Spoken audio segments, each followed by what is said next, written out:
Maybe a few inaccuracies, but the way he finished off. And David, we're going to need an action replay of what happened in the last few moves, how Fabi finished the job, maybe once the round is over.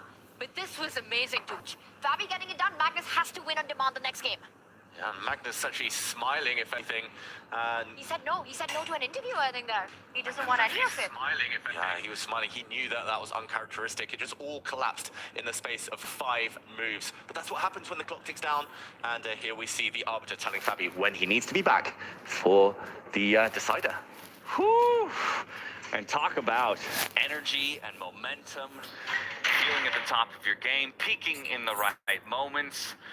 Maybe some inaccuracies by Magnus Carlsen, but they were so quickly capitalized on by Fabiano Caruana, who exits the playing hall with a little verve in his step there. We'll return to Levon Aronian and Hans Niemann, as this one, it's not so decisive, it feels like, as maybe it once was here for Levon.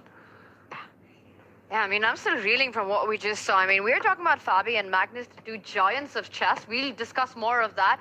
But look at this, a flurry of moves, quick sequence right there. And now it's suddenly absolutely in the balance. I'm doing the math. Levon's still up a pawn. But Hans has made magic happen on the board. Yeah, Levon's been getting nervous. He's played some really massive moves. What he did with trading off the Black Knight, what he did with pushing this pawn forward, not trading off the light squared bishops, has backfired. And now, look at the White King in the corner. It's ready to be caged. If somehow the rooks can come off the board, I'm thinking Hans is going to move his bishop so many tapping squares. And it just feels like Levon's king is ready to be hit. This could easily backfire. Levon's clearly nervous visibly now. Hans has fought back.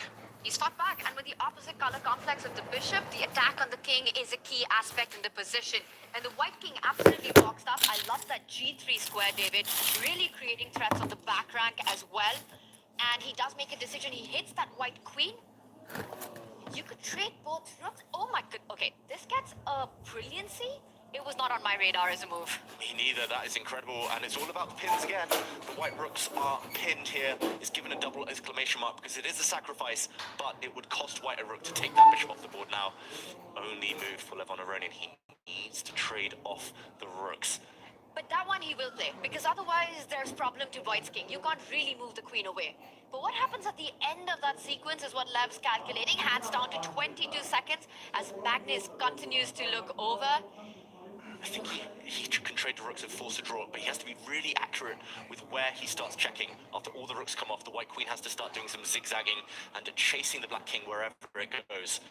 And Levon is now the one who has to force a draw. He has to bail out, escape this game. Otherwise, we might see a full turnaround, and Hans might be the one to win. What a save by Hans this will be if that happens, if he's able to get that draw in this round 1. I mean, from an absolutely busted position out of the opening. Almost made more surprising. Yep, here come the rooks off the board here with the check. So he did find the only move. But at best, you're hoping for a draw. What was a one position, what he said in the confessional booth, he recognized as a winning position. Somehow, he wasn't able to get it over the line. And white has no time to capture the D pawn. There are checks followed by checkmate on the back rank right there. Huge threat, David. I don't think Lev can do anything better than keep checking the black king. And handshakes to follow? Yeah, should be, but he has to check on the right square. There we go. He's forced to find only moves Levon Aronian, as Tanya says. If he stops checking, if the checks dry up, run out, then black wins. It's just checkmate, game over. So he has to check on the right square. And I think the path is easy. The white queen actually needs to keep checking on dark squares. That is the key. And I think he's found it. So the point is, when the black king steps up to 8-6, you need to have a good check. And like you mentioned, you zigzag your way across. Zigzag around the board, and the black king doesn't have enough squares to hide on, to run to. We might see that play out as Hans moves his king away. Honestly insane that it's Lev who has to bail out and get the draw in this position after how this game started. I can't believe it. King's gonna dance just a little bit. We're gonna see some time built back up on the clocks here with the 15-second increment, but in all likelihood, we will be seeing this one end in a draw, somewhat surprisingly, but Hans Niemann will keep himself very much alive in his matchup against Levon Aronian, and now Levon might be reconsidering his opponent picked from just last night, as this was his opportunity with the white pieces. It'll be Hans, who's a little bit more in the driver's seat in their second game, soon to come. And it was all going so well, but the moment that Levon moved his dark squared bishop around, took the black knight off the board, it just felt like he was scared of what Hans was able to conjure up. And often that's not how you can play and win games at this top level. You can't be afraid. And it was very anti-Levon. That's why we're so surprised here in the studio. Gave another check. He's got to keep checking. Only move not to lose on the spot. Yeah, should come right back to this same square. See the beginning of the repetition. And he does. Immense relief for Hans. Wow. Yeah, I gotta wonder what's going on inside his head. He's just happy right now to survive this one. This was dead lost after 10 moves for Hans Niemann. Down a pawn, a bishop killed on that left flank. And we were saying there was nothing to make of this attack. The final check. Final reposition of the king. The handshakes. Oh, Levon. I mean, good to see a smile on his face. That he may have let his opportunity slip by him. It will be half a point apiece. These guys go into their second game of the day in even standing. We still have a couple more boards in play, though, and it seems like, to some degree, the story of this round has been, you know, games flipping on their head once we cross the halfway point. Let's check back in with Javokir Sindarov against Parham, because it was Parham who had a very solid advantage. At some point, though, giving it back to Javokir, and now it feels like Javokir is in his rhythm. Just clawing a tenth of a point here, a tenth of a point here, and we're starting to see that our slip more in the direction of the young Uzbek. Oh, this is a really ugly position, and there Magzulu needed actually to trade off the knights. He needed to go knight to h6. He went the wrong way, and now it's just one-way traffic. Look at the power of the black rook, the power of the black knight, and more importantly, the 2 pawns in the center. The white king's in huge trouble right now. White's pawns are going nowhere. This just looks like one-way traffic. From what could have been a win to what is most likely a loss, the story of Parham's tournament continues here in South Africa. It's heartbreaking. I mean, this has been really tough, you know, and it felt like he picked up momentum on the last round of the round robin, just getting that absolutely crushing advantage against Magnus, coming into play against Sindarov. Huge way to handle the opening, winning position right out of it, and then giving it all away. I think the problem here is not just the 2 passes, but as you said, David, that white king so vulnerable to that black knight, the rook jumping in, the pawn moving into e3 with a check, and least of all, h4 can be picked up any moment. Oof, yeah, I think taking that pawn would be a very, very tempting option right now for Javokir. Yeah, just seconds left as well for Parham. It's heartbreaking. We've all been there when we just can't kind of get the results to match our play. I mean, in moments throughout this entire event, he has shown us exactly why he deserves to be here and exactly why he is capable of competing against these guys. But in the most crucial moments, unfortunately, not finding the right answers. And when you're up against the likes of somebody like Sindarov, who seems near infallible in his play late in the 2025 season, those are the only opportunities, those only few moments he needs to dive right back into a winning position for himself. And now we see the clock rapidly dropping down to 0. Parham will look for a little rook move, but it's not going to be enough. Trying to find some tricks in the position, coming in with a hit on that f pawn right now. Black can simply defend it with the move. Either ways with the knight, you could move forward, you could move back. I like the backward move, David. It keeps the g5 pawn under check as well, also threatening a huge one of his own on that e5 square. Yeah, that looks like the most logical move, and Sindarov will find it. There we go, the knight is hit. Still needs to be quite accurate, just since this pawn is vulnerable. But of course he's going to be accurate. He finds a way to gain time. He kicks away the white rook from the site of that pawn. Next move he might land a check. It might be time to start pushing those pawns, and that, I think, is the clincher. Parham, yeah, he plays these open tournaments, he plays lots of team chess. He doesn't get the opportunity against the very elite, and I think that's the only thing stopping him right now, is that experience, that know-how of how to put the ball in the back of the net against the very best. It's tough, and this result is going to be tough on him. He gives a check, but that is just a one mover. The black king can move out the way, the rook is still hit, and the pawns are still marching. Just have no time to capture that f pawn. You don't have time to capture that knight on g6. Sindarov in full control from a game that he was completely lost in. He's got more time on the clock. Parham now down to about 20 seconds. And the thing is, you lose this one, you have to win on demand in the next one with the black pieces and with everything that you're fighting in your own mind about all that's happened? Yeah, the odds are stacked against him, to say the least. So it'll take a miraculous performance out of Parham going into this second game To even get just this to force a tie. tiebreaker. Exactly. I doubt he's lost 3 games in a row, let alone what he's going through right now. So it's going to be very, very tough to bounce back. But he's keeping the hope alive. You saw his eyes darting across the board there, calculating, still trying to seek one last trick. A draw here would feel like he's won the lottery. So still some chance. Sindarov trying to find the right square for his king. And speaking of draws, we'll stay here to watch the conclusion of this game. But Vincent Keimer, Arjun Erigaisi, the only other board in play, most likely moving its way towards a draw, but still a few pieces on the board over there. You say that, that's actually a very fascinating endgame. And Vincent is down under 20 seconds right now. So whenever is a good moment, I mean, this one, I think Parham needs a miracle to save. I'll leave the call on you guys. That one's hot. You're the expert here, not me. So if you say that's interesting and that's instructive, let's go over there. Let's take a look at an endgame with relatively equal material, but you say has opportunities to kind of blow open from zeros to decisive.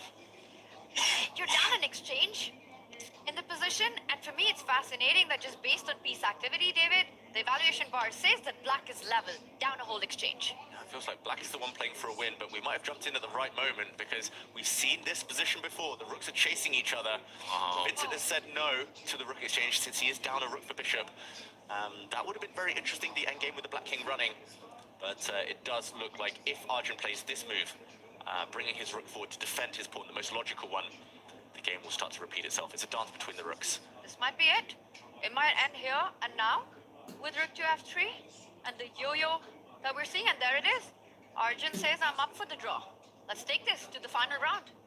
Last chance for Vincent to dodge. If he doesn't play this move, though, then maybe he starts to get kicked back. The white pawn will step forward, kicking the bishop, and things might start to turn. So if Vincent wants, this is a 3-fold repetition now. What do you think? Do you think he goes for it, or will he try to push, just give in, trying to threaten that e4 somehow, fall back with the bishop, find an alternative? Is there something more that Vincent can play for? I feel like the only other thing I can think of is bringing my rook all the way back and rerouting it to the right-hand side of the board and maybe start threatening that h-pawn instead. Nope. The clock. He says a draw sounds good to me. How about you? And with a nod of the head and a shake of the hands, Vincent Keimer and Arjun Erigaisi will go half a point apiece. It's a draw in game number 1. They'll flip sides, so Vincent will pilot the white pieces in their second game against Arjun with the black. Very interesting game.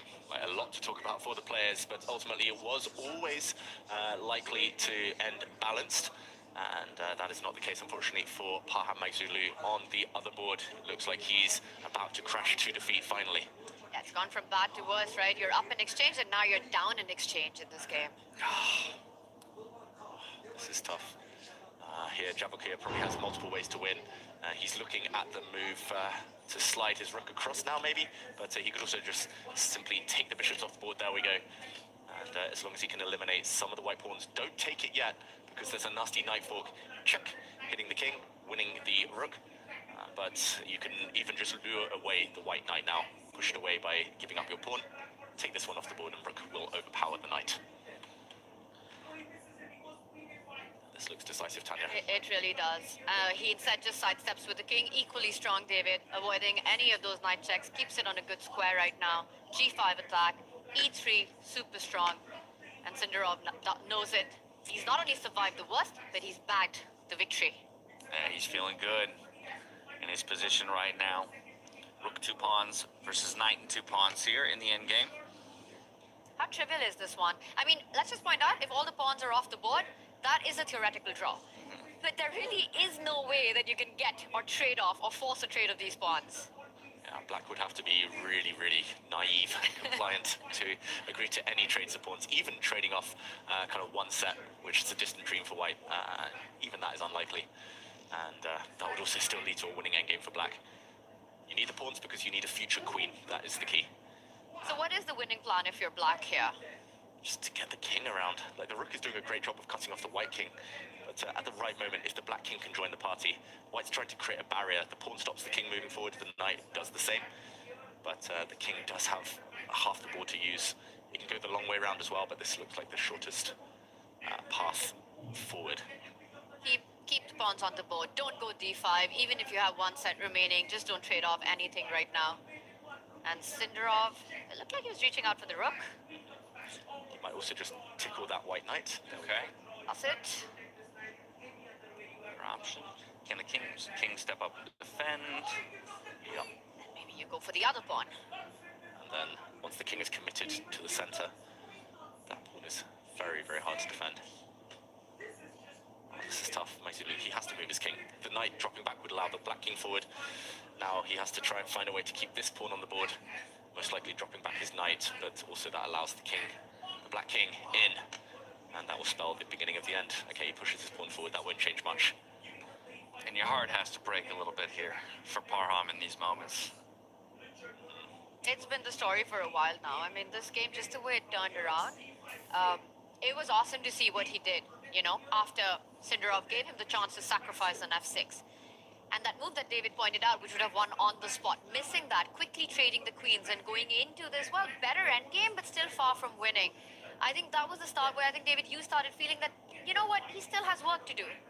Yeah, I could see it even before he kind of made that mistake and didn't win on the spot. He kind of looked up. There was this one moment, you could tell he was like, okay, I'm winning. It was just in his mind a bit too much. He's like, finally, the curse is broken. But the game goes on. You still have to finish things off, and as soon as things start to turn against you, that's where the mental side of chess kind of amplifies 1,000-fold. And unfortunately, it was just one of those days. Yeah, saw the finish line in his mind and scrambled to get there without doing his due diligence with the 12.5 minutes that he had to his name at the time. And a small inaccuracy is all a player like Javakir needs to flip things on its head. And they say that in chess, winning a winning position is one of the hardest things to do. And when you get that kind of an advantage, you have to be super alert. You can't just sort of lose focus and say you've done the hard part and the win will come to you. That is something, especially at this level, you want to wrap it up as quickly as possible. I think it was in those two moves when he went and captured that knight on g6, instead of actually finishing the game on the spot, all he had to do was slow down for 10 seconds. Just take a breather, and it would have been over. He would have been up in this match with a brand new tournament ahead of him. This goes to your point, though, about maybe a lack of experience, and you know what? Then he's getting the experience, right? That maybe has to be how you start to reframe, things in this tournament. Of course, he still has the opportunity to strike back, assuming, the win here for Sindarov in game number 2, and equalize things, force a tiebreaker. But maybe it's a tournament of learnings here for Parham. Yeah, I think he said it before in interviews, like he's always been in that next bracket of players, like the top players playing each other in these round robins constantly, getting these big invites. He's always been just outside the lucky few, and often once you do get the opportunity, you do need a few games, a few days to acclimatize and to kind of gain that confidence, the knowledge you can beat the very best. And yeah, he'll get there, but unfortunately not in this game. And there we go, Sindarov finally locates a weak pawn. He's going to pick that one off, and black is going to create a passed pawn. And it's going to be a rook for knight advantage plus the extra pawn. That is the key, and the fortress has been broken. And there was little hope of creating it, I think, in the first place, and though tried, now the pawn falls. He does bring the knight back. You have to be a little careful till knights are on the board. They're always slightly tricky, watch out for those forks. Sindarov slows down. He's calculating, can he go for the pawn? I don't see an immediate repetition. I don't see a way for white to actually trap that rook. David, am I missing something? I don't think you're missing anything at all. The only thing is that black also has another tempting move to bring the king forward. But there we go. He takes the pawn. Resignation from Parham Maghsoodloo. Sindarov continues his winning streak. That's true, remains undefeated in this tournament, while perhaps in his most precarious position across the 2 days so far. Javakir Sindarov, he gets the dub, gets the point, and he'll be advantaged going into game number 2 against Parham Maghsoodloo. Could have been a completely different end result about half an hour ago. So just crazy. So surprising. So surprising. So 2 decisive victories and 2 draws across our opening game here in the quarterfinals in South Africa. Javakir Sindarov dispatching Parham and Fabiano Caruana, getting it done over Magnus Carlsen. It was a draw between Hans and Levon, a draw between Vincent and Arjun, as we look towards our second match of the day. Javakir remains undefeated in the event so far. And I think the closest that he's been was in this round against Parham. And the day started with none of us expecting that. that. And what a position we were delivered. Position 305. It definitely proved tricky for a number of our players. We talked about how many moves into each of our boards we went before even a single piece would end up falling. And then in the later stages, a flurry of moves as some players benefiting from mistakes of their opponents, others looking to capitalize, though. That man on your screen, Fabiano Caruana against Magnus Carlsen. That has to be the story so far here in the quarterfinals. Fascinating, no win for the players with the white pieces. Black took 2 wins, there were 2 draws as well. Some massive turnarounds, Levon Aronian winning, then having to scramble for a draw. And Parham and Magnus, who both ended up being defeated, had decisive advantage. Both of them had chances within a few moves. Full turnaround, crazy. I think for Hans and Parham, it was the comeback story in their games, but it was fabulous Fabi, right? Taking down Magnus in this game 1 with the black pieces. And like you said, there were inaccuracies made by Fabi that gave Magnus chances. But overall, apart from those 1 or 2 moves in the middle, very high-class chess by Fabi. I think he's got reasons to be proud.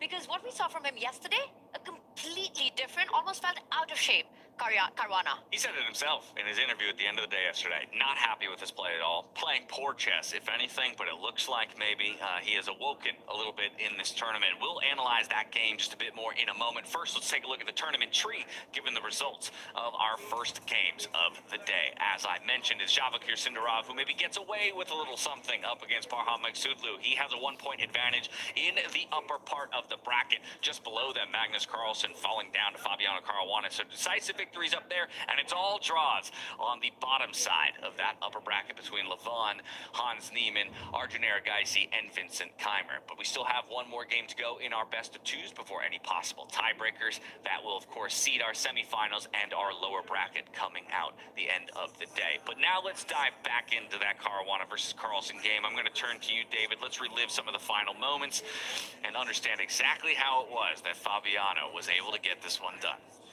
And I'm going to take us back to just a few moves before the end, where we actually did a bit of a deep dive here. We said Fabiano had played perfectly as black. He defended everything, he'd shored up his king, and would have had a huge advantage if he'd first put his rook on the edge of the board, allowing a pawn to drop, because then he could have pinned successfully and won some material. The white knight here would have been doomed. But instead, he did allow Magnus half a chance, I will say, by bringing his rook to the wrong side, a bit too passive. Magnus now correctly lining up a pin on the black king, and what happens next was so finely balanced. It all depended on one key tactic, though. The rook now finding the better square. Magnus now applying pressure on the pawn in front of the black king. The rook defends it. White adds the pressure with the pin again, and it was here, after black played a defensive move, that Magnus could have potentially cashed in and won this game, but it would have taken, I think, an almost superhuman sacrifice, one that he might have needed 1 hour on the clock to find. Knight takes pawn, and this one would have blown open the black king's. But not just that, Magnus would have had to realize that there's nothing immediate after the knight recaptures. There's actually tension between the queens, and Magnus now could have cut that tension by planting his knight on a dominant square. This knight now is so strong, impossible to remove it, and white has ideas such as a knight check, maybe at the top of the board, the white rook coming up to the top of the board. Yes, a pawn down, but huge pressure. Such a hard position to evaluate, though. And Magnus not spotting this wasn't the worst thing, but it was what happened next. After pushing his pawn forward, he'd lost all momentum, and Fabiano dropping his king back. This one was the one that tripped Magnus up. His bishop suddenly attacked. He hadn't realized that he couldn't, for example, take this pawn due to yet another pin, and he panicked instead, Magnus, in this position. He instead dropped his bishop back to the worst possible square, maybe using this square instead. The computer even suggests bringing it forward. Very mysterious move there, unfindable. But he dropped it back to a bad square, and look at this. Fabi pounced. G5, tempo play, hitting the knight. And if Magnus had retreated, the only safe square, it's all about the pins. Bishop takes pawn, and here black has multiple wins, but even taking, due to the pressure along this diagonal, suddenly it would have been black with a counterattack. Magnus therefore decided to go all in, but it was too late. Knight takes pawn. He landed a check. Oh no, seriously, he landed a discovered attack, and after a check, he found himself 2 pieces down. Wow. How quickly the position fell apart. In just that moment, Fabiano, he finds it. Precise. It was amazing. I mean, this is a story of Magnus versus Fabi that's been written for our entire generation. You know, the last 10 to 15 years of chess, we've seen them fight in a world championship battle every time they play. They know each other so incredibly well. There are always big fights, but it's usually, most times, as it is in the chess world, that Magnus comes on top. So at this stage, at this point, when yesterday at dinner, Fabi ended up playing Magnus, you know, he didn't have a say in this. It was how it was. And his form yesterday, it just felt like it was going to be the end of the road for Fabi. Well, Fabi's poised to do it, but the question is, will he, right? Because Magnus still has a say in that matter with our second match soon to come. What do you guys think? We always talk about a wounded Magnus, an angry Magnus, and he was visibly upset with how that game concluded. We feel he's going to strike back. You feel like Fabi has found that kind of form where he is going to get it done here? I'm going to say Fabi's a small favorite, but not by much. I think it's just because he has white, and it's a bit of a longer game. He has time to think, has time to calculate. A lot will depend on the start position. If he can make it, you know, a bit more symmetrical, if he can exchange some stuff off, I think Fabi's going to do it. But if it's tense, if it comes down to the last few minutes, a position like this one, 305, then maybe Magnus has a chance. You know, I think there's definitely a Magnus bias. Anywhere else, we would be saying that Fabi, huge favorite, take this match. The fact that it is freestyle chess, there's no way for Fabi, one of the best prepared players in the world when it comes to traditional chess, to actually shut the game down, to go into familiar territory. The fact, like you said, a wounded Magnus makes him even more dangerous with his back against the wall. He almost always delivers. There's definitely a big chance he does it, but I'm going to say Fabi makes it happen this time. I think he goes through to the semis. There you have it. That's the call out from here in the studio, but nothing is decided just yet here in our quarterfinals. We are going to take a reset, take a short break while the players have an opportunity to calm their minds and reset towards game number 2. On the other side of the break, we'll bring you into the action, and we'll see what the players have in store for us. See you then. Are you curious to play freestyle chess but don't know how to? No open theory, no memorized moves, just pure strategic creativity. But how do you navigate 960 possible starting positions with confidence? That's exactly what I'll teach you in my Freestyle Chess Masterclass. You'll learn how to develop your pieces effectively, recognize key positional patterns, and avoid early disasters. I'll break down some of the best freestyle chess games ever played, featuring Magnus Carlsen, Alireza Firouzja, and Fabiano Caruana. Freestyle chess is still in its early days. This is your chance to get ahead of the competition. Sign up now and let's take your freestyle game to the next level. Join my Freestyle Chess Masterclass today and save 20% only during the Grand Slam. Welcome to the Freestyle Chess Grand Slam season finals in South Africa at Grootbos Private Nature Reserve. What a spectacular start to the 5th stop of the 2025 Grand Slam Tour. The round-robin phase delivered surprises right from the start. Magnus Carlsen had a difficult start against Javakir Sindarov, but recovered quickly and ended up in the upper half of the table despite the rough start. He beats his rival, Hans Niemann. Magnus just signals, I'm so happy. I have everything under control. Burn your time, my friend, and I'm going to kick you in the next couple of moves. And Magnus also prevailed against the Whitehouse winner, Vincent Keimer, whose costly blunder in their game pushed him down to the lower part of the table by the end of the day. I'm just surprised. That was one of the most bizarre blunders I've seen at this level. At the top of the table, it all turned into a head-to-head race between Levon Aronian and Javokir Sindarov, a battle that would only be decided when they met in the final round. Going into the game, a draw was all Javokir, the birthday boy, needed to secure first place. And with a composed performance, Sindarov did exactly that, finishing the round robin ahead of Aronian, claiming the top spot and adding 8 Grand Slam points to his score.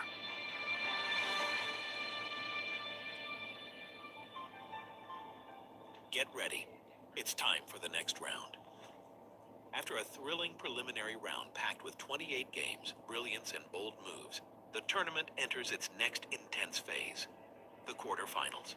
The top 4 players earn the right to choose their opponents, and the matchups are set.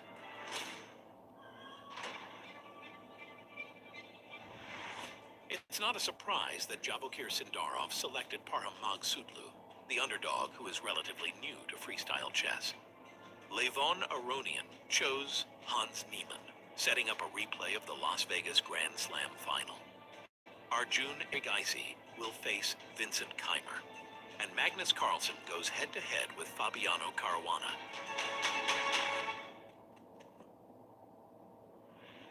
From now on, every game matters. Every move could change everything. Chess is hard, freestyle chess is harder. Yeah, I'm glad I'm not the one out there having to play and just here to enjoy the game. Stay tuned.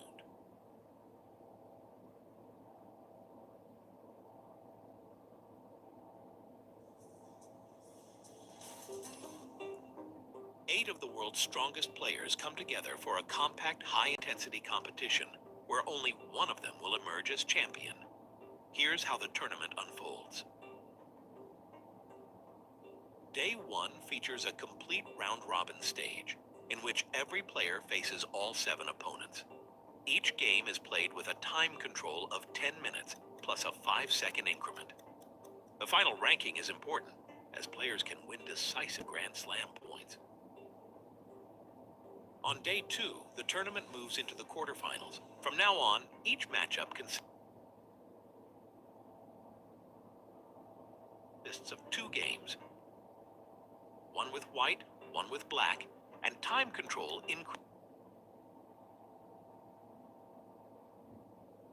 increases to 30 minutes plus 50 seconds per move. Before the games begin, the top 3 finishers from the preliminary round receive another strategic advantage. They each get to choose their opponent for the quarterfinals from among the players ranked 5 through 8. First the leader, then second place, and finally third place. The 4th ranked player receives the remaining opponent. Day 3 brings the semifinals, where the winner of quarterfinal A meets the winner of quarterfinal D, while the winners of quarterfinals B and C face each other. The players who lost their quarterfinal matches are not finished yet. They enter the placement playoffs for the 5th to 7th place. Everything culminates on day 4, the decisive final day of the event. The 2 semifinal winners compete for the championship title in the grand final, while the semifinal losers battle for the podium in the 3rd place match. Both played with 30 minutes plus a 15-second increment. At the same time, the lower half of the standings is resolved through the 5th place match and the 7th place match, which use the quicker 10 plus 5 time format.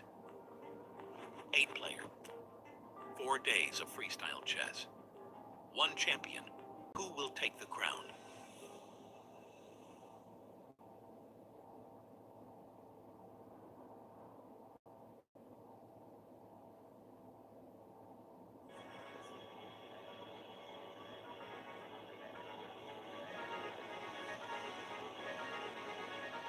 Welcome to the 2025 Freestyle Chess Grand Slam Tour.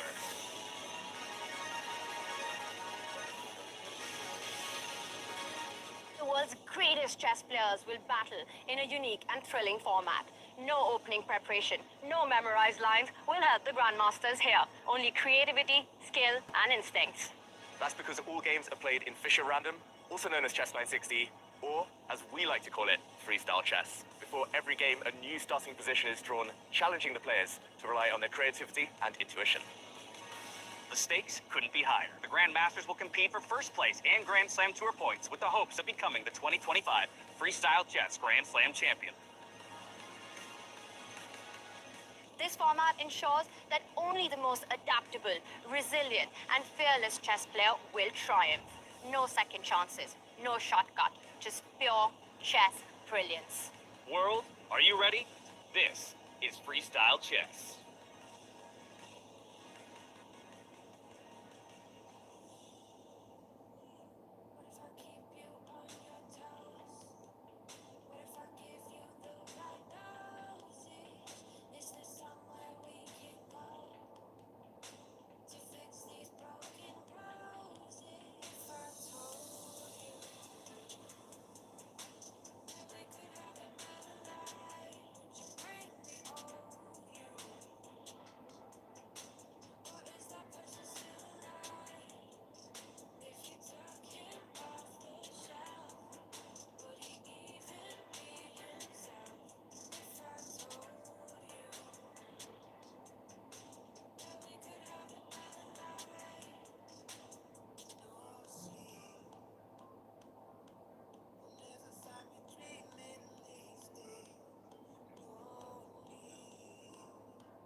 to South Africa.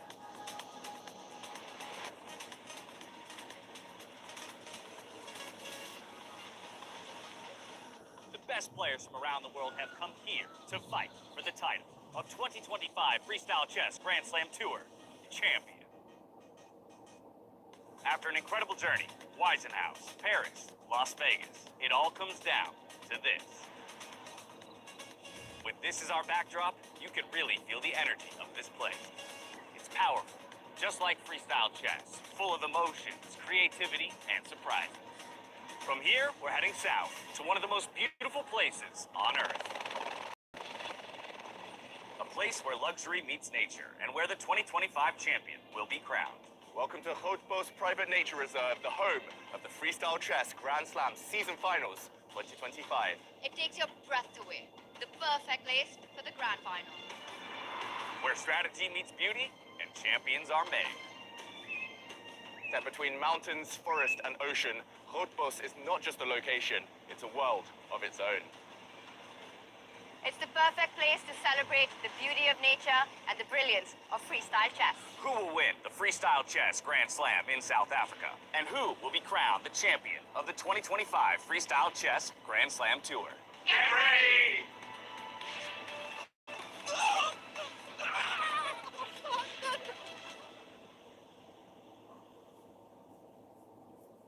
Hello, everyone, and welcome back to South Africa as we are gearing up for round 2 of the quarterfinals here in the Freestyle Chess at Grand Slam Tour 2025. Before we start to refocus towards the second matchup between each of our players in the quarterfinals, I think it'd be wise for us to even reflect on the group stage for those who might be joining today. And I think there's no better place to start than with Javokir Sindarov, the guy who topped the group stages and really set, I think, the pace for the rest of the field, separated himself, perhaps the guy to beat here in South Africa. Javokir Sindarov, remember that name for the rest of the event in South Africa. He starts with a win in the knockout stages as well against Parham. But look at that performance. 5.5 out of 7, finishing the day undefeated.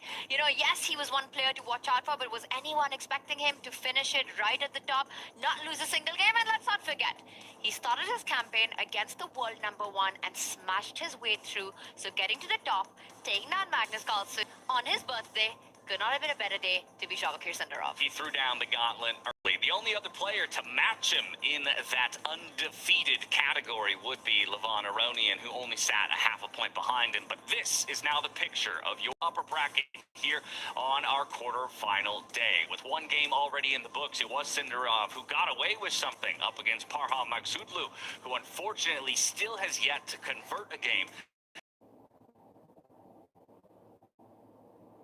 of the day. And then there on the bottom side of the upper bracket between Levon Aronian, Hans Niemann, and Arjun Erigaisi and Vincent Keimer. A quick reflection on how these games played out. Again, starting with Javokir Parham, it was kind of the story that has been Parham's entire event, David. Finding a winning position, maybe getting a bit too ahead of himself, a bit too excited at that opportunity to finally get a point on the board. A small blunder, that's all the opening Javokir needed to get back in to a decisive winning position. Exactly. I mean, 2 takeaways are that Javokir, his killer instinct is just incredible right now. Give him half a chance, he'll take it. But for Parham, it's those transitions in the game. It's like everyone makes mistakes. He still had a small advantage, even after failing to find the immediate knockout blow. But he just wasn't able to deal with the twists and turns, the momentum changes. His head was down clearly at some point, and eventually his luck will change. It's just, I'm not sure it's going to be in this match, unfortunately. Talk about luck changing or making your own luck. Fabiano Caruana, after a disappointing group stage finish, he goes up against Magnus Carlsen. We set up the storylines at the top of the day, Tanya. He's the only person who can unseat Magnus Carlsen at the top of the overall tour standings. Step 1 is taking him down here today, and he did it in the first of their 2 games. And now he needs only a draw to knock Magnus down to really up his chances of getting that tour victory. He's the only one who can catch up, as you said. And it just feels like Magnus, starting from the round robin, hasn't really found his rhythm so far here in South Africa. So if there was ever a moment to beat him in match play, one of the hardest things to do in chess is to take down Magnus, not in one game, but in a series of games. Even a mini match like this, you don't see that happen happen too many times. Fabi did it. He did it with black pieces, but this is freestyle chess, so I don't know how much that really matters that he starts game 2 with white. Magnus, he knows what needs to be done. If there was one player you'd want to bet on to make a comeback, it's Magnus Carlsen. Your point about just sides of the board, it says something that 3 of our 4 players with their with the opportunity to decide which side of the board they would start on, 3 of them chose white. No one won with white in that last game, and so really anything can happen here in game number 2. We talk constantly about slow starts to tournaments for Magnus Carlsen. It is only day 2. Granted, he did have 7 games to warm up just yesterday. It's always a question, though, of when he'll turn on. Not if he'll turn on, when. And when he becomes that unstoppable force that we know him to be. Will it be in this game, or will it be Fabiano who can knock him down and force others to run into the unstoppable force in the lower bracket? Yeah, it feels like Magnus really should be playing some training games just before the day starts, because it's always at the beginning. I think statistically throughout his career, it's always game 1 of any day. There's a warm-up period, and Fabiano, looking in great spirits, did take advantage of it. Whether he can capitalize fully, that will have huge implications for the overall tour standings there. Fabi looking very relaxed. And I think a lot of people, a lot of fans have been rooting for Fabi in this tour. You know, starting from Weissenhaus, we've seen some great performances by him, but he's just sort of missed out at that finish line. He's yet to win a tour event. He's been so close yet so far. And one guy who came so close yet so far, Hans Niemann in Vegas, right? Against Levon Aronian. He lost in that final, but what a tournament he had. Today, almost lost. Exactly. Right out of the opening. And then a sigh of relief there as he got his chances and managed to escape with a draw. So that's a reset. I think Hans definitely the happier out of the 2. Smiles on his face, again, maybe recognizing that both he and Javokir got away with a little something as they sync up before we get the position draw for our second game of the day. But I think it's going to be an interesting conversation that we might be having following the next round if Levon doesn't take Hans down. Because I'll remind everybody, Levon's second place finish out of the group stage, he had his choice of 3 opponents. A lot of people were looking at Vincent Keimer as maybe the most reasonable second pick for opponent. He said, no, I'm calling my shots. I'm going for Hans. That's who I think I have the best chance of beating. And again, if we isolate the first half of the game, it looked like he was going to live up to his word. But if it goes the other way, then all of a sudden you're regretting that pick at dinner just last night. Exactly. Momentum is on Hans' side. Even a draw, even if it goes to the blitz tiebreaks, I think Hans is happy there. If you give me a choice of Vincent versus Vincent or Hans in a blitz tiebreak, I would have chosen Vincent every time. So I think Levon needs to back it up here now in this next game. You know who's not happy? The guy behind Arjun right there, Magnus. He hates waiting in queues. You know, it was his time, his shot at going for that frisking that was going on, anti-cheating fair play measures right there. And whoa, there's some stuff going on here as well. Heart rate stuff. Heart rate, they're putting on the monitors. Yeah, Arbiter. There it is. Magnus, how happy does Magnus look right now on a scale of 1 to 10? Yeah, I wouldn't want to be the guy who's wanding him right now, get the death glare in this moment. But again, this is the type of Magnus that we talk about is the scariest, right? This is where you really have to be making sure you're putting up your best, because he's going to come out swinging. He does not want to find himself down in the lower bracket following our quarterfinals today. Yeah, Magnus, he looks glad to get out of there, glad to get to the board. Maybe Levon will be able to cheer him up with some pre-match banter as they discuss the positions before the games. I was going to ask you, do you think this will be the one time that Magnus chooses to go solo and sits on the board by himself? I think that's a good shout.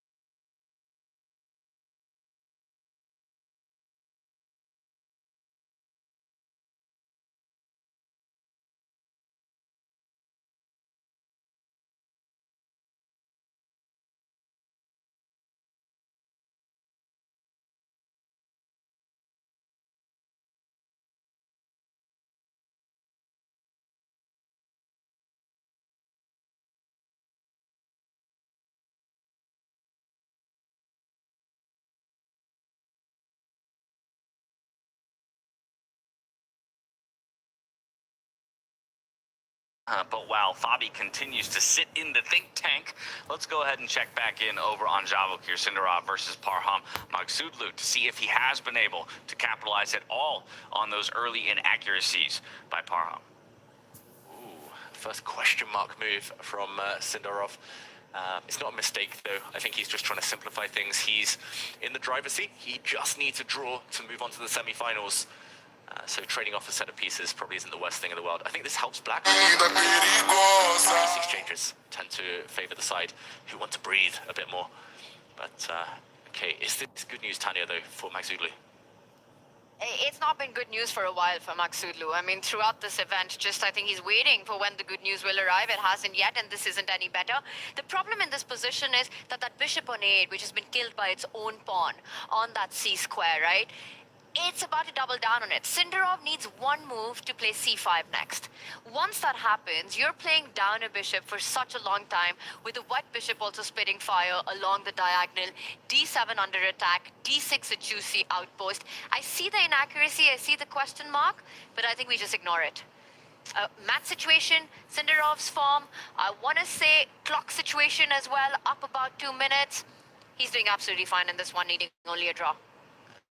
Yeah, I don't think it's a big enough mistake for Parham to be too thrilled about. Okay, he put some extra pressure on the central knight, and the key now is whether Tanya's move, pushing this pawn forward, really does kill that bishop in the corner.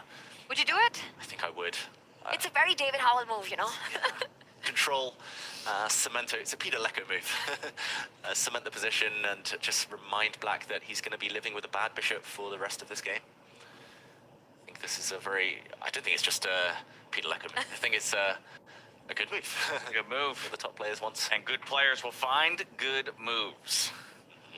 And Javakir's got plenty of time to find that move, put the clamp down, continue his impressive run here in South Africa. Again, top dog coming out of the round robin in the group stage and looking to push himself already to a semi-final bout. Of course, he will end up playing the winner of Magnus Carlsen, Fabiano Caruana, as based on our bracket. So formidable opponents, regardless of the result that happens on that other board, soon to be challenging him tomorrow. How juicy would that be? But in the meantime, we didn't see Javakir push yet. Now, maybe slightly less attractive because the black bishop does have a way out after Parham's last move. It will land on a new diagonal. It does feel like Javakir is trying to prioritize castling his king. That is a legal move now. Maybe he'll want to wait a bit longer, but it's in the air now. He can finally get his last remaining piece, that rook in the corner, looking a bit sad. He can finally get it into the game.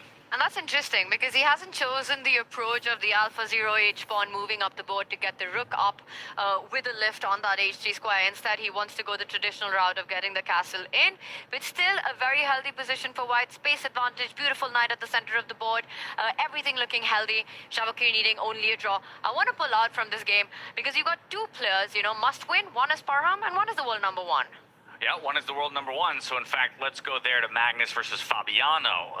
The other game where one really needs to get a victory to equalize and force a tiebreaker. Okay, interesting. It's all of the moves we were expecting, and all of them together. Some big threats on the board here, Tanya. We were looking at bringing the queen out. We were looking at bringing the bishop out, but together, combined, some huge threats on the board for Magnus to deal with. And I know exactly where your head's at. It's not only the b4 pawn. I think there are some tactics that have been set up. Potentially, bishop takes pawn with e6 being hanging as well in some of the position. It's something that black has to watch out for. I don't know if it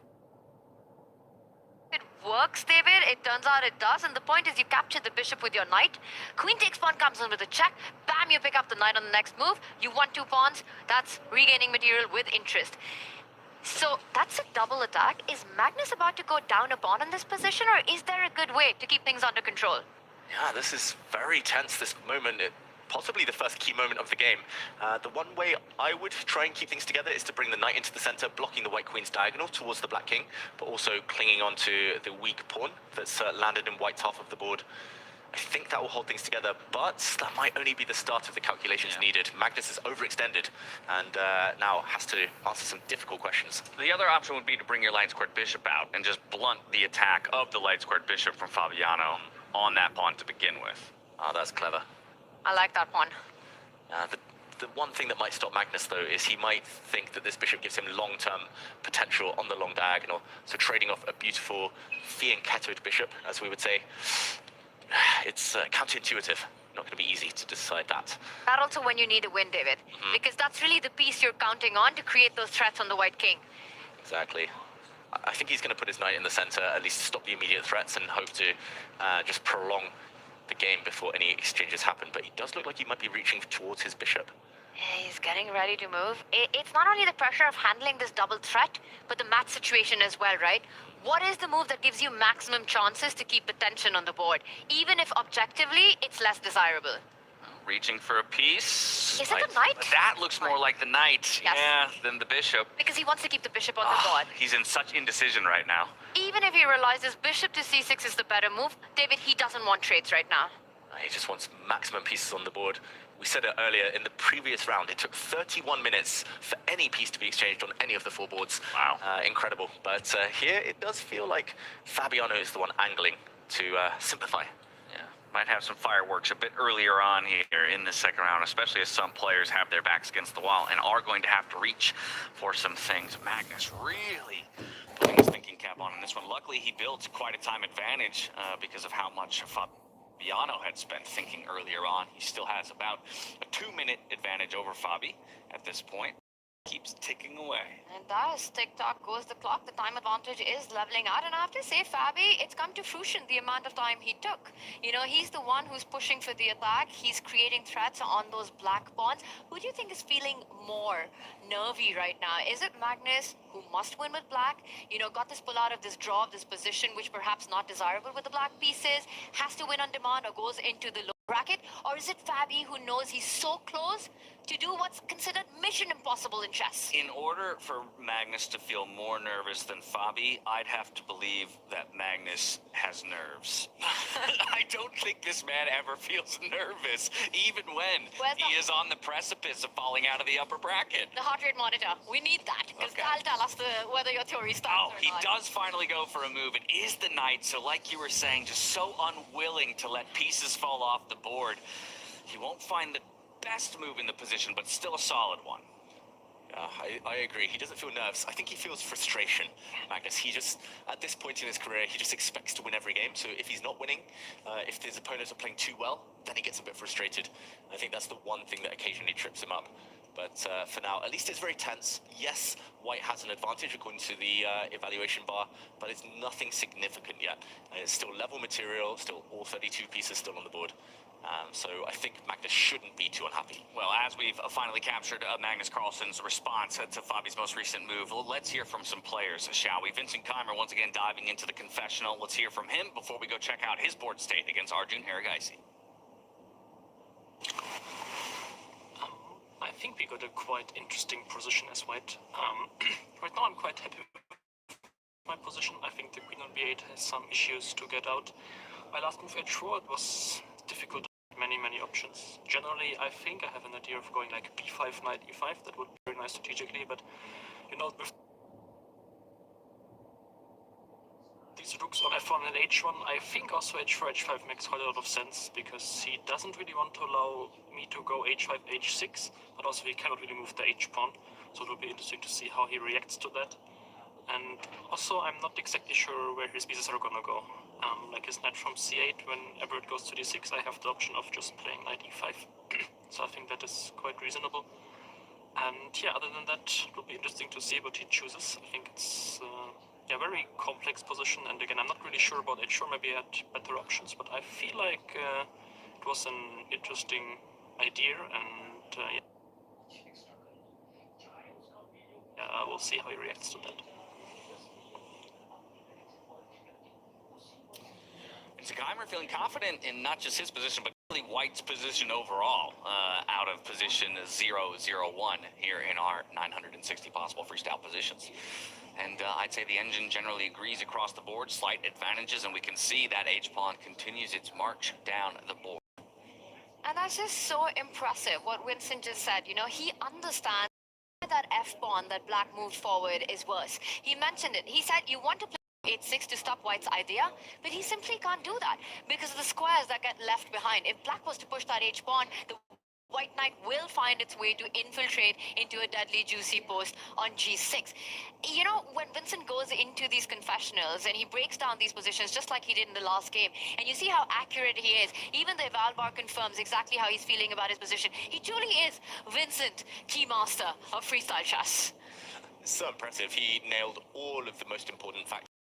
I mean, now I think I understand everything, having listened to him, more than I do looking at the computer alone. It's purely because the black queen is bad, and this h-pawn, that is why the computer's evaluation was dropping, and every other board where white pushed in the center, it's all about the power of this bishop combined with the march of Harry here. All right, so let me throw a fun wrench into the works. You want to guess what the best move in the position for black is? Go on, Tanya, after you. I was hoping I'd buy some more time with you going first, but just copy your I'll answer. give you a hint. Yeah. You've already mentioned it. Not h6. H6. Oh my goodness, how Top move. difficult is that? H6. You never want to touch that pawn. How counterintuitive is that? Completely, David. You would hate to make that. I would rather resign than play that move. It's never going to happen. And it doesn't happen. Just like that, Castles happens to be the second best move in the position, and perhaps a much more natural move for a player to find. You never go h6. No, you don't. Yeah, creating weak squares, that is pretty much regarded as a blunder. It's the type of move, if you play h6 and you lose, you know that your colleagues are going to come up to you and say, you have no chess understanding. Nope, nope. Exactly. Did you just learn the rules of chess? Why would you give your opponent a permanent outpost? The downside of not playing h6 is now, look at what's happened. Vincent gets to install a pawn near the black king. The black king is going to feel uncomfortable for eternity now, especially since the white queen will likely post up on this diagonal, and the black knight might just never move the rest of this game. That is going to be a horrible diagonal to deal with. A thorn in your side for the remainder of the game is that h-pawn, and I mentioned Vincent wasn't the only one to make use of the confessional booth, so I think it'd be wise for us to hear from Hans Niemann, who also dove in there a moment ago, as he evaluates his position against Levon Aronian as they sit tied, both looking to push to a semifinal. Take a look. Considering the first game, this is going quite well. I think h4. It's sort of hard for him to play g4, but he's only opening up the position.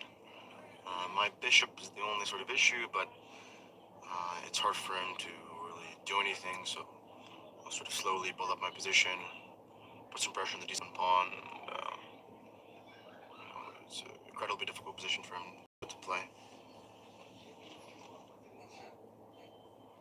Difficult position for Levon. Hans feels, he says maybe his only bad piece in the position would be that a1 bishop staring into the butt of one of his own pawns, but he's already moving towards one of the very things he called out, stacking pressure onto that d7 pawn. We see the rooks doubled already, looking to take advantage of what has been a weakness we called out from the very beginning of the round.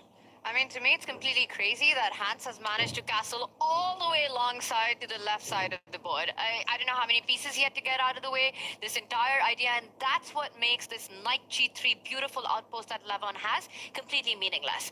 David, you break this down for us even further, but I would actually manage to get his to the other flank, where basically Lev has no pieces to get to the white king. Yeah, he did it by calling. He got the pieces out of the way, like you said, Tanya. He got 3 pieces out of the way here. He needed to, and just an action replay of this move. One of the longest castles you can imagine in freestyle chess, shifting his king and his rook across, just an action replay, because that doesn't just improve the king. The white rook was doing nothing, so yeah, shifting it across multi-purpose.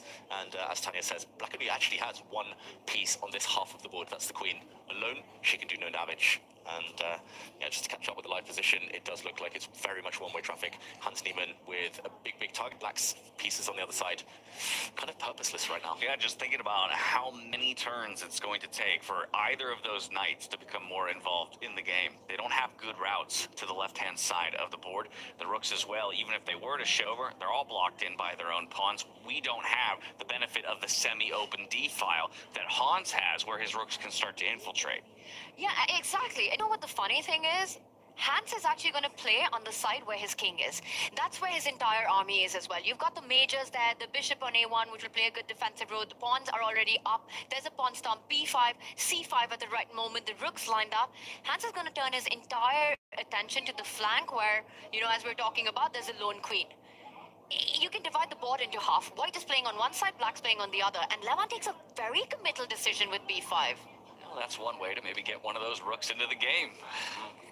He wants to swing those black rooks over somehow, open some lines towards the white king. And now Hans has a 50-50 decision. I was going to say, either you bypass and block, or you slide your rook across. And now it's actually two open files for the white rooks. I liked what you said about the knights, James. Like, it's the drag and drop method. If you could pick up those black knights and put them anywhere, you still don't know where you'd put them. That's the problem. Even if you have 10 moves to improve, but you don't have that luxury. If you pick up the black rooks, now maybe you say you put one on this side of the board, but where's the other one going? Never getting activity ever, and it looks like one-way traffic. Trade of pawns. Yeah, now we're threatening the black queen, so she must reposition. Explain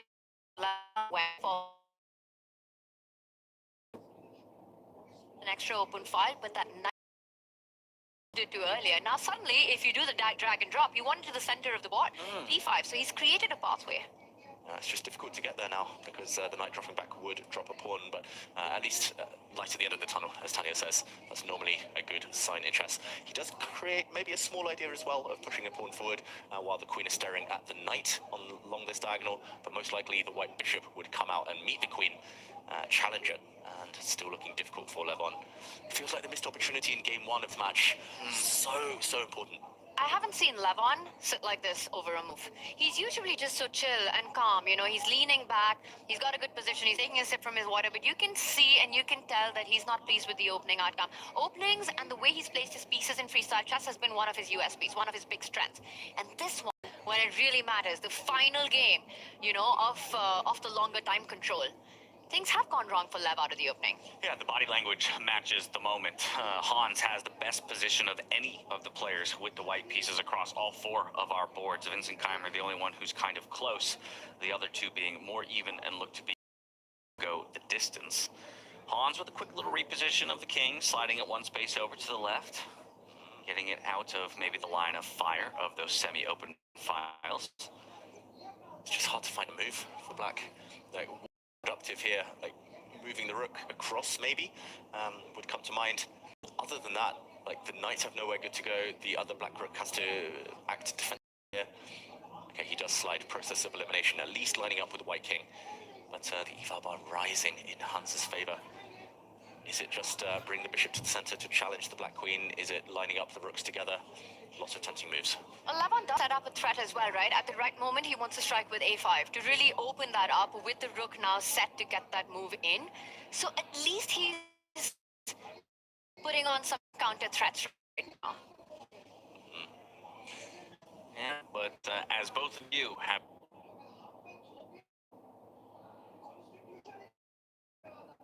encouraged me to do in my own game, to look for my work piece, if I can improve it. Hans set himself professional. His worst piece is that a1 bishop.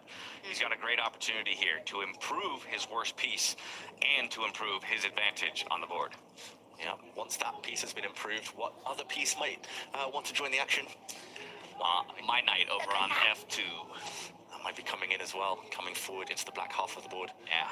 And everything's shifting towards the left, and the black knights are left kind of just sterile on the right side of the board, doing nothing. Yeah, for the fact that they're horses, they move mighty slow across the landscape here on a chessboard. Short range. That's the fallback on them, and that's why open positions often favor the bishop because the pawns control all the good squares that the knight have, and they're just offside in this game. All right, so Levon on the back foot in this one, guys. Hans looking like he's putting the pressure, looking confident on the camera as well. Should we get our bird's eye view up? Zoom out for a moment, James. James, check in with some of the other matches. I just want to say, Fabi is doing everything right on his board. Take stock of the field here. As I mentioned before, Hans does have the best position of all the players with the white pieces, but nobody with the white pieces is suffering at all. It's all the players piloting black right now that are reaching for answers. Position number one, good for white. That's how what it we've feels. learned. That's what we've learned. Number one, not so good for the world number one so far. Exactly. And I get the impression you want to jump over there, Tanya. I wonder what gave that away. Magnus is down a pawn. He has willingly sacrificed a pawn just to keep as much tension alive as possible, but it shouldn't be a correct sacrifice. It looks like a bit of a gamble, roll of the dice from Magnus. But if we just had to do a quick run through, is it fair to say that Sindarov also in driver's seat, you know, he's managed to get his rook up, the knight looking good, that's a top right board that we have up there, control of the center, the h-pawn moving up, and you can just tell Parham is lacking space. Meanwhile, hands on the push in his one, we've discussed enough of that. And Vincent versus Arjun, before we jump into that main one, just for the bird's eye view, what do you make of that 8-6 pawn? Is that going to be a tough one to tackle for Arjun? Yeah, I think Arjun in trouble long term. Vincent definitely with the easier position to play. I would prefer his chances every time, at least as it stands right now. And Hans Niemann finds the move. We were all expecting the white bishop to improve. Next, the knight will come. Oof. Yeah, that pawn for Vizikheimer is the thorn in Arjun Erigaisi's side that he'll have to deal with for the remainder of the game. Vincent owning maybe 60+% of the board. But let's go into that marquee matchup that you talked about, Tanya. Fabiano Caruana versus Magnus Carlsen. Reminding everybody at home that for Fabiano, it's a draw or better. He down into the lower bracket. He secures himself a semi-final berth, and he perhaps the overall year-long. That would be incredible, beating Magnus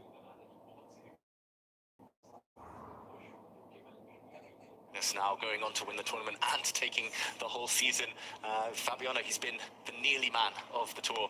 But just to do a quick action replay of the last few moves, we did see a big mistake, at least according to the computer, from Magnus Carlsen. We left it here, and critical moment, Fabiano pushed forward, very ambitious. The whole goal is to either trade off pieces or to Black's bishop in the corner.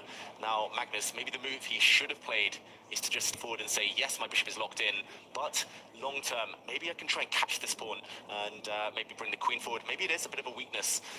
Instead, he did sacrifice Magnus. He dropped his knight back. The white queen can now take a pawn. Very important that this is a pin. The black knight cannot move out the way since the black queen is undefended, so no time to go and grab this white. Magnus hits the queen again, the pin is maintained, and after the pawn pushes forward, I understand what Magnus is trying to do. He's trying to get this bishop at a later moment and hope that this pawn long-term drops off, but it's very much a hope here. He's very much kind of playing for Fabiano to make mistakes, and he knows that this is his best chance to try and win this game. But for Fabiano, who's already a pawn up, he's playing with house money here. He just needs to get developed and shouldn't have to worry about the position too much. Yeah, also maybe playing for Fabi to get low on time, right? At the very least, Magnus does have a close to 5-minute clock advantage, and that's where you would be making mistakes, is when you're running out of time late in the game. That's the biggest and the only advantage Magnus has coming out of this game. He does get up and leave. Speaking of that clock advantage, he leaves Fabi to think. And I think that's the point. You just keep the key pieces on the board, as many as possible. Avoid the trades. Get a complex position and just the clock for as much as possible, and then you throw those big decisions at him, even if they're not the best. You know, you spoke about the big story, what Fabi needs to do in South Africa to win the whole tour. This would be step one for him. When you talk about the whole picture, beat Magnus, go on to win the entire event, hope everyone beats Magnus, Magnus finishes last, all these things to go his way. It really sounds like you're climbing Mount Everest right now. But I will say, with that first win, it's already Fabi at base camp. He's already done a huge step towards that. I'd argue it's more intense than that. That's like summiting Everest and then having to go on and summit K2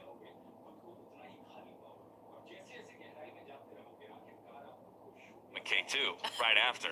Right after. Good luck. Good luck. Just remember to bring your hiking boots.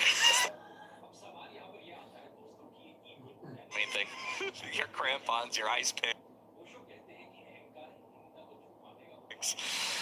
Climb the mountain. That is Magnus Carlsen. That is step one. That is step one. I mean, that itself is a massive achievement in a match. You know, Magnus, Fabi, how many times have they played their head-to-heads, hugely favoring Magnus in all these matches? For Fabi to do this would be huge, but it would not even be halfway there. And that just goes on to show how difficult it is to get the Tour Championship. You've still got someone at the summit there ready to kick you back down as soon as you climb, and wow, Magnus really going for it now. This is Magnus in must-win mode. He pushes his pawn, very weakening for his own king, but he's trying to scare Fabiano. He's going to try and push all the pawns forward, a pawn storm against the enemy king here. This one, it's a real 50-50. I think Magnus is trying to play the psychological game, standing up from the board, trying to assert psychological dominance, and now pushing pawns, trying to scare Fabi. And it is a bit scary when your opponent plays a move like g5. You know, your queen and bishop are offside, and Magnus is intending to go g4, f4, and blow open that f line. Maybe even the h-pawn joins the party really soon. And look at that. Fabi doesn't take a breather to react on the king side. He's inviting Magnus even more forward. Will Magnus seize this opportunity? Are we going to see g4, h4 next? I feel like if you play the first move, you're going to play the ones that naturally follow, right? And this in so many ways feels akin to what we saw in the Hans Niemann game. Yes, for him, it was along castles that would ultimately switch the focus from one side of the board to the other. Here, for Magnus, it's just launching that g-pawn forward, saying, I know we just spent the last number of moves focusing on the left. What about over here?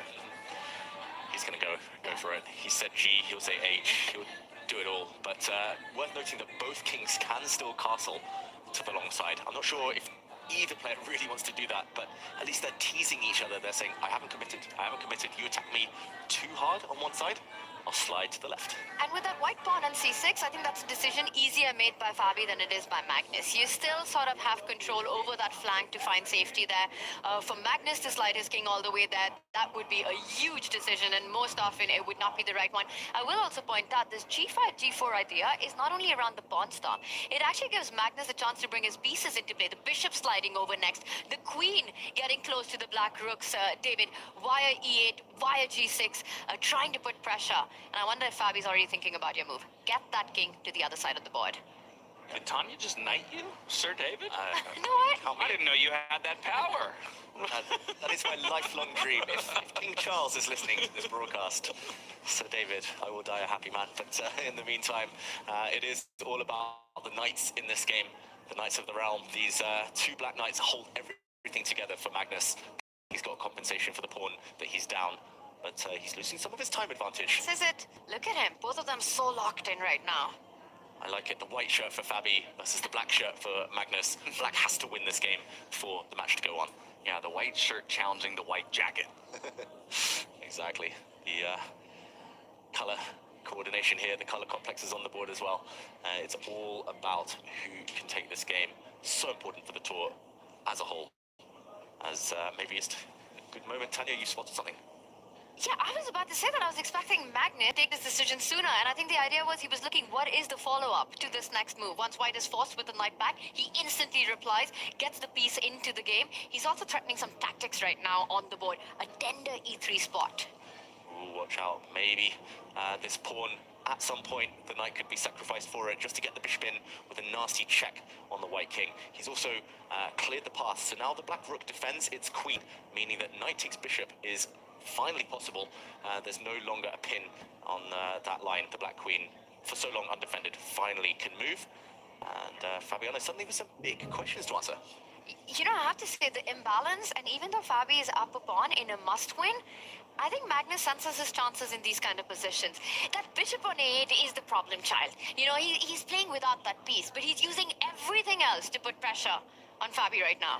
And I'll call out that this is the first and only time in this second round of games across all four boards where black is slightly advantaged. The eval bar that you see on your screens is at a slightly lower depth than the computer I have the benefit of looking at right now. Oh. And with that most recent move, getting the Magnus is the only player with black so far to find even a semblance of an advantage from starting position 1.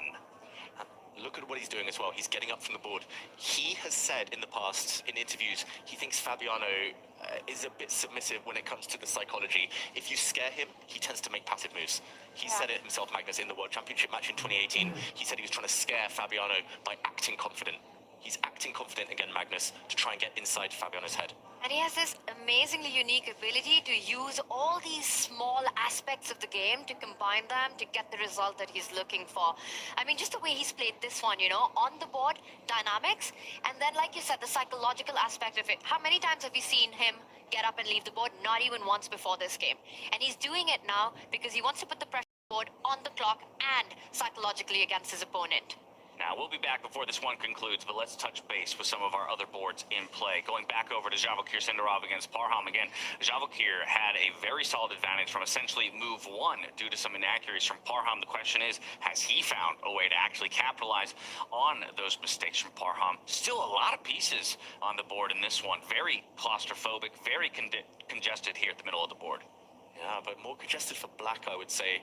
All of Black's pieces are kind of on his first two rows, other than one Black Knight that kind of sticks out slightly. For White, though, the bishop's pointing towards the king, the other bishop's pointing towards the queen. Just need to clear some lines, and I could see a big attack. So definitely Parham Magsulu on the back foot here. Yeah, it feels like Sindarov's birthday party has just extended into day 2. I mean, he was on a kill list with his round-robin performance, and Parham's on that list as well today. It's just trumps that I see for White all across. You know, that F5 move that we've been talking about, it's left such a huge weakness for Black. E6 always something now that'll have to be defended. Using the queen to do that, you're basically playing the most powerful piece on the board. I'm really not seeing what is it where Parham will find his counter chances on this one, as long as it takes positionally, strategically, tactically. I think Sindarov in the front foot here. Yeah, I think it was just a bad opening choice, unfortunately, for Parham. He wanted to make a mess of the game just to try and strike back, but it hasn't quite worked. And Sindarov making still got the advantage here. He just wants to get out of the pin along this diagonal. I'm expecting him to, one way or the other, start putting pressure on that e6 pawn at the right moment. Parham's defense will be planting that knight to the center of the board. He does it instantly without waiting to be provoked to do that. And at some point, David, are you imagining an advance in the center? Get f3, e4. Push that knight out, put pressure on e6. But right now, first, you need to take care of a threat. b4 under attack. Yeah, he might just defend this pawn. He could do that with a nice, slow, stable move. Push his pawn forward here. Or he could just ignore it completely and start playing Vincent Keimer style, pushing the h pawn forward. Just looks like a very nice position for Javokir right now. Slightly lower on the clock, though. We've said it before, nerves kick in when you see the finishing line in sight. So will the birthday celebrations continue, or will we see a turnaround? Look at that, though. Very calm. Just slides that pawn up that you mentioned. Going to solidify his position even more. Hold on to that slight advantage over Parham Magsulu. We'll come back to this one a bit later on. And now let's go to our view of the heart rates and the accuracies. Let's see how everybody's doing on our way to Hans versus Levon. Taking a look at it, is anyone feeling the pressure in this moment? Maybe Fabiano Caruana there up in the triple digits, being on the verge perhaps of dispatching Magnus Carlsen and sending him down to the lower bracket, and Hans Niemann as well after a touch and go first game of the day, coming away with half a point apiece. He now finds himself in the driver's seat against Levon Aronian. From here, we'll go to the accuracies. Who's playing it the best? This position one. This is a very different accuracy picture than our last game, and I think that just speaks to the difficulty of playing this position, not just for the white players, but the black players as well. Wow, two reds there, and they happen to be playing against each other. Yeah. Javokir Sindarov and Parham Magsulu. It is the type of position it's hard to be fully accurate, but it shows there have been missed opportunities for Sindarov. Parham has been taking big risks to try and provoke him. And only a few of our players in the green. One of those being Hans Niemann, just barely above that 90th percentile. But so far, so good for him in this matchup against Levon Aronian, kind of echoing his confidence coming out of the confessional maybe 10-15 minutes ago that we heard. Absolutely agree, but I have to say, I mean, Levon, that is artistry on the board. That last move by him completely ignores the threat on that central knight on d5, which has been created.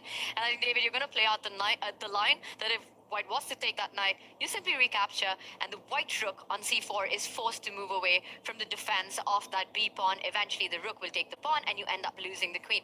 And this is what I think it is about Lev, just how tricky he is. Yes, he's worse, but he'll always find ways to creatively sneak behind a sneaky idea to put pressure on. And I think a5 is one such move that makes Hans slow down and think, how does he improve now?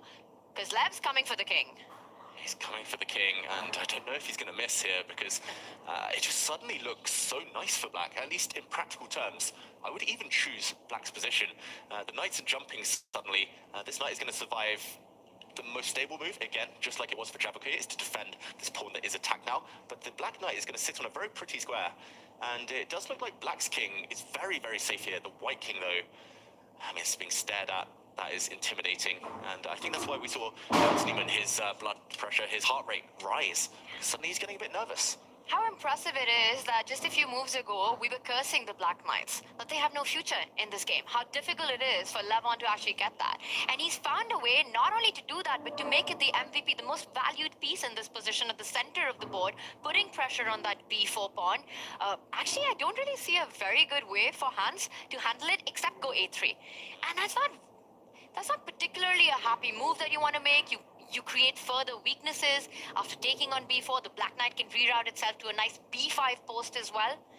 It's not clear. I see the advantage the white bar gives, but I think, again, a human evaluation might differ. No, it's easier to play with knights when your opponent has a weak king. There's so many jumps, forks, double attacks, and also it's a Levon type of position suddenly, where it's a bit messy. There's enough stability for him to use his kind of great instincts, but there's also enough mess for the creativity to show through. And another distinct shift in Levon's body language, And then right? Hans, I want to say. That's all good. Well, so you were talking about the strength of this knight. We've talked a little bit about, the easy A-pawn push just to protect this pawn, but why not just snap this knight off right now with a capture?